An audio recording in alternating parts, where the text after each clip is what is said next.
Our New Podcast, Nasba alias Ngobrol Asik Bareng Kita. By the way, ini udah akhir tahun aja nih, gak kerasa. Pastinya seneng banget Bang udah mau liburan. Tapi gimana UASnya? Semoga lancar-lancar aja ya. Nah, kita perkenalan dulu nih. Nama aku Elvina Gladys Ardiani dan teman aku Tirsa Novalita. Kita berdua berasal dari Prodi Pendidikan Bahasa Inggris Universitas Sanata Dharma. Nah, di sini kita mau bahas satu topik yang asik nih. Apa ya, Tir? Bisa dikasih tahu nggak nih? Oke, jadi topik kita kali ini ada kaitannya sama sekolah. Khususnya tentang peran BK di sekolah. Jadi kali ini kita akan membahas apakah BK sudah melakukan tugasnya dengan baik atau belum di sekolah. Gitu, Vin. Betul, Tir. Nah, tapi kayak kalau dengar BK nih, pasti kita ingat ke yang namanya hukuman. Iya nggak sih? Iya, bener banget sih. Soalnya nih ya, sejauh yang kita tahu dan kita lihat, guru-guru BK itu selama di sekolah, tugasnya selalu menyelesaikan kasus tentang siswa yang bermasalah. Tapi sesuai namanya, BK itu bukan cuma tentang hukum-menghukum siswa aja nih. BK atau bimbingan konseling memiliki arti yang cukup luas. Bimbingan sendiri adalah layanan untuk membantu siswa mengoptimalkan perkembangannya, serta menyelesaikan masalahnya dengan tujuan agar siswa dapat menyesuaikan diri dengan situasi yang sedang dihadapi, serta agar ia memiliki perencanaan untuk masa depannya. Nah, sementara itu, konseling adalah layanan yang sifatnya menyembuhkan, agar nantinya ada perubahan sikap dari seorang siswa terkait bagaimana dia memecahkan masalah yang dia hadapi. Oh, jadi BK itu fungsinya bukan cuma yang tentang perbaikan atau penyelesaian kasus aja gitu ya, tapi BK mencakup semua hal, mulai dari yang namanya melakukan pencegahan, memberikan pemahaman, kemudian membantu siswa menyesuaikan diri dengan lingkungan barunya, kemudian ada yang melakukan pemeliharaan potensi, dan juga penyaluran bakat, serta pengembangan diri siswa. Bahkan BK juga ini bisa melakukan advokasi hingga perbaikan dalam diri siswa itu sendiri. Jadi bisa dibilang tugas BK itu cukup berat ya. Iya, bener banget, Vin.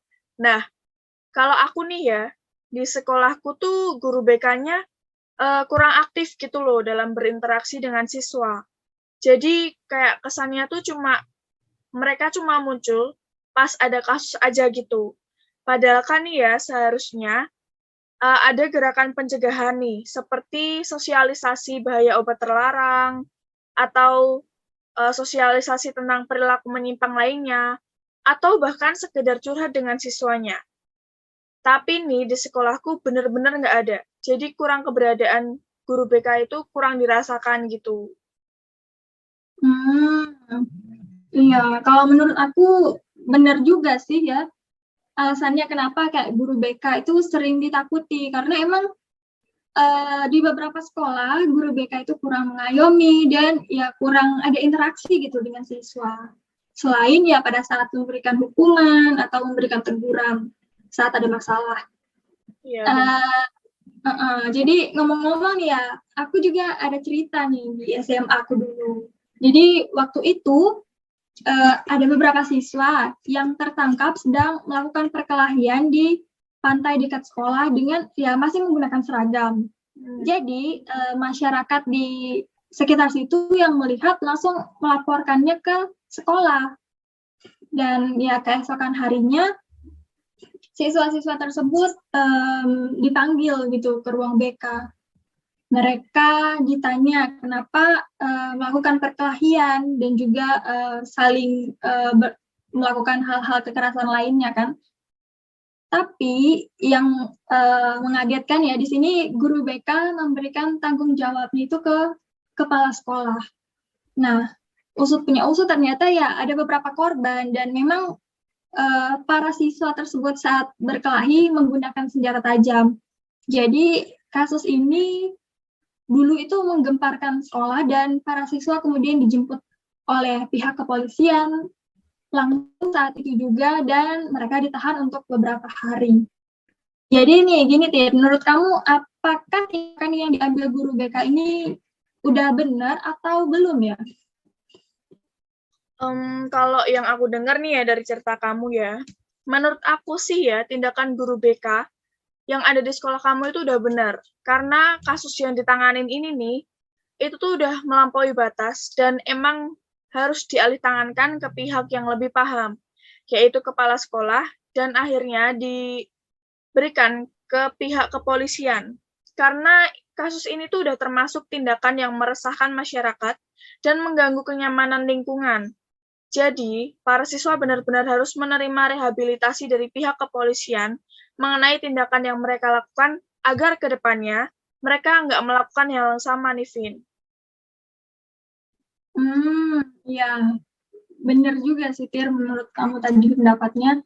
Aku setuju sih kalau ada pengalihan tanganan kasus supaya masalahnya ini bisa diselesaikan gitu oleh pihak yang lebih tepat dan juga ahli di bidangnya.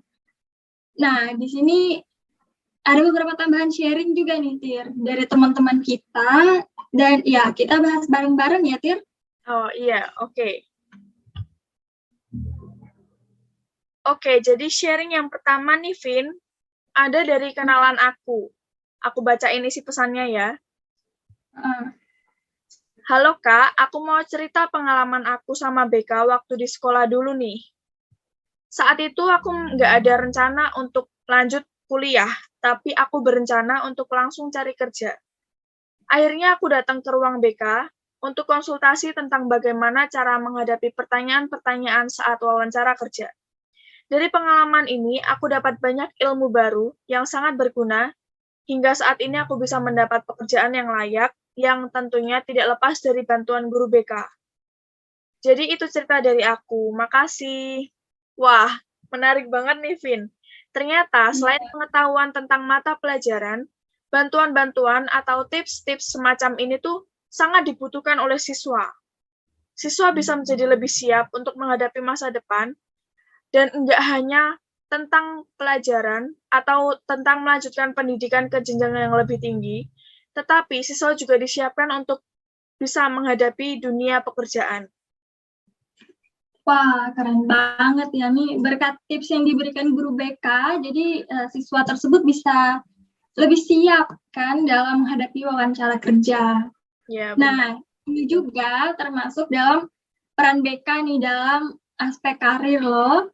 Jadi ya di BK di sini memberikan bantuan tentang informasi-informasi terkait karir dan juga pekerjaan. Nah, di sini kita lanjut ya ke sharing berikutnya. Oke. Yang kedua nih ada dari teman kita, aku bacain ya pesannya. Halo, aku punya pengalaman nih sama BK waktu masih sekolah. Jadi dulu aku adalah siswa dari sebuah SMK negeri di Jogja. Aku sangat ingin lanjut kuliah, namun ada kendala dalam hal biaya. Satu-satunya jalan yang aku pikirkan pada saat itu hanyalah masuk ke perguruan tinggi negeri. Tetapi masalahnya adalah kalau aku masuk ke perguruan tinggi negeri, aku hanya bisa mengambil jurusan yang sesuai dengan jurusanku saat di SMK. Padahal aku ingin mengambil jurusan lain. Nah, dari situ aku lalu mencoba mendatangi bagian BK di sekolah dan mencari tahu info beasiswa yang yang bisa aku dapatkan ya seperti itu. Kemudian ternyata saat itu belum ada info yang diterima oleh sekolah. Jadi akhirnya beberapa minggu kemudian aku dipanggil oleh guru BK. Saat itu beliau memberikan informasi tentang beasiswa yang diberikan oleh salah satu universitas swasta di Jogja. Kemudian aku mencoba untuk mendaftar dan alhamdulillah aku bisa melanjutkan kuliah dengan beasiswa penuh yang diberikan oleh kampus. Aku sangat berterima kasih kepada guru BK di sekolahku karena ya berkat bantuan beliau aku bisa melanjutkan kuliah sesuai dengan minatku. Wah, ini keren banget juga ya, Tir. Ternyata peran guru BK juga sangat penting ya di sini untuk membantu menentukan karir siswa ke depannya. Jadi untuk kakaknya semangat terus ya. Iya, wah keren-keren banget nih ya, Vin ya, cerita dari teman-teman kita. Tapi nih, Vin, kalau aku lihat, dua pengalaman tadi itu semuanya sama-sama berhubungan tentang peran BK dalam karir. Nah, Ya. sekarang nih ada cerita dari teman kita, bukan tentang karir nih. Coba kita lihat ya. Jadi isi pesannya adalah seperti ini. Halo Dek, aku mau cerita juga nih tentang pengalaman aku sama guru aku saat di sekolah. Beliau bukan guru BK sih, tapi tetap bisa kan ya? Oh, bisa dong, Kak. Nggak apa-apa kan ya, Vin ya? Karena guru itu juga termasuk ke bagian tenaga bimbingan utama yang bisa membantu peran guru BK di sekolah. Oke, aku lanjutin. Jadi dulu aku adalah korban bullying. Aku dibully sejak awal masuk SMA. Aku sadar kalau aku nggak good looking. Aku dulu termasuk yang paling gemuk seangkatan, dan kulitku pun gelap. Mungkin bagi mereka, kekurangan fisik yang seperti ini nggak pantas untuk dilihat, sehingga mereka selalu mengejek dan menggangguku. Gangguan ini berlangsung selama hampir 1 tahun. Dan yang paling parah adalah saat mereka membawaku ke tempat yang cukup sepi dan mencoret-coret wajahku dengan krayon. Wajahku dibuat terlihat seperti badut. Namun saat itu aku cukup beruntung karena ada guru yang berjalan melewati tempat aku dibully. Beliau yang menyelamatkan aku hari itu. Dari hari itu akhirnya beliau memanggil anak-anak yang membuli aku dan memberi mereka hukuman.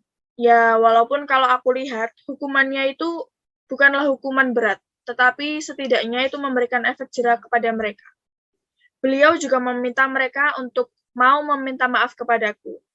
Jadi sejak hari itu aku merasa sangat dilindungi oleh beliau, sehingga nggak ada lagi yang membuli aku. Gimana nih, Vin, menurutmu? Kalau aku secara pribadi nih ya, tadi tuh waktu aku baca cerita ini sebenarnya cukup emosi ya, karena ternyata kasus bullying kayak gini tuh nggak hanya ada di drama Korea yang sering kita tonton, tapi ternyata di Indonesia pun atau bahkan di sekitar kita, sepertinya juga banyak nih kasus seperti ini. Iya, benar. Nggak cuma di drama Korea, tapi di real life juga ada. Nah, pasti ya sulit banget ya jadi korban seperti kakaknya pada saat itu. Ibarat nih ya, kita nggak pernah melakukan kesalahan, tapi kita yang mendapat perlakuan yang tidak pantas. Bener banget. Jadi, ya sangat disayangkan ya. Tapi di sini gurunya juga hebat loh. Gurunya bisa peka dan mau membantu meskipun ya beliau memang bukan guru BK, tapi sesuai dengan perannya sebagai pendidik, beliau tetap melindungi siswanya. Jadi ya semoga ke depannya kasus bullying seperti ini udah nggak ada lagi ya, Tir. Semoga kasus-kasusnya udah jarang. Karena ya setiap orang itu berhak gitu untuk dihargai dan juga berhak untuk diperlakukan selayaknya manusia. Iya, Vin, bener banget.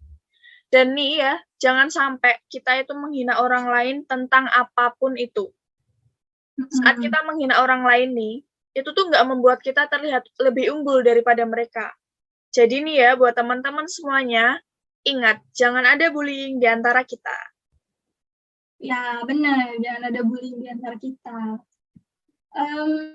Sebenarnya udah banyak ya pengalaman yang kita sharing atau kita bagikan kali ini. Dan ya nggak kerasa juga udah lebih dari 10 menit mungkin ya kita berdiskusi. Iya. Nah, di sini pendapatku setelah mendengar banyak banget pengalaman dan cerita dari teman-teman tadi, ya menurutku memang BK di beberapa sekolah ini belum secara optimal melakukan tugasnya ya. Contohnya aja tadi fungsi pencegahan yang dilakukan terkait penggunaan obat terlarang atau maksudnya sosialisasi tentang hal-hal yang menyimpang itu masih kurang. Sehingga ada beberapa siswa yang menyepelekan hal tersebut dan bahkan mereka melakukan penyimpangan. Jadi di sini dampaknya BK hanya terlihat selalu melakukan fungsi perbaikan dengan memberikan sanksi atau hukuman. Dan ya ini sangat disayangkan gitu, karena ya fungsi pencegahan di BK ini masih kurang dilakukan. Kalau Tirsa gimana nih? Apa ada komentar lain kayak saran atau pesan yang mau disampaikan? Iya, kalau dari aku sih ya, Vin ya, aku punya saran untuk guru BK di masa depan. Jadi, untuk guru-guru BK di masa depan, ataupun guru apapun itu, kayak contohnya kita juga, calon guru di masa depan, kita itu harus bisa lebih peka dengan masalah siswa dan bisa menyeimbangkan kegiatan di sekolah. Bukan hanya melakukan fungsi perbaikan, tetapi kita juga harus bisa melakukan fungsi pencegahan. Kita bisa melakukannya mulai dari membuka sesi sharing singkat, mengadakan sosialisasi yang rutin, baik tentang prospek karir maupun tentang bahaya tindakan menyimpang sebagai tindakan pencegahan. Tujuannya adalah agar BK nggak lagi dipandang sebagai tempat menakutkan yang hanya berisi tentang hukuman atau sanksi saja. Kemudian juga semua guru di sekolah juga harus bisa saling berkoordinasi tentang masalah siswa, agar ke depannya siswa bisa berhasil dalam studi dan karirnya. Gitu, Vin. Iya, bener banget. Aku juga setuju nih dengan pendapat kamu, Tir. Kita yang misalnya nanti mau jadi guru bahasa Inggris nih, dan bukan guru BK, tetap juga harus bisa peka dengan masalah siswa. Bener banget. Dan kita harus bisa cari solusi, ya kan? Iya. Karena ya tugas kita itu untuk mendidik, dan itu bukan cuma di guru BK aja, tapi semua tenaga kependidikan di sekolah. Jadi semua harus berkoordinasi dan bisa melakukan tugasnya dengan baik. Nah, karena udah banyak yang kita sharingkan nih, podcast kita kali ini kita tutup sampai sini dulu ya. Ya. Ini udah banyak banget, dan juga kita udah sharing luar biasa banyak banget ya. Semoga informasi yang kita bagikan ini bisa bermanfaat juga kan buat teman-teman atau orang-orang dan masyarakat. Oke, jadi sampai sini dulu. Terima kasih. Terima kasih. Bye.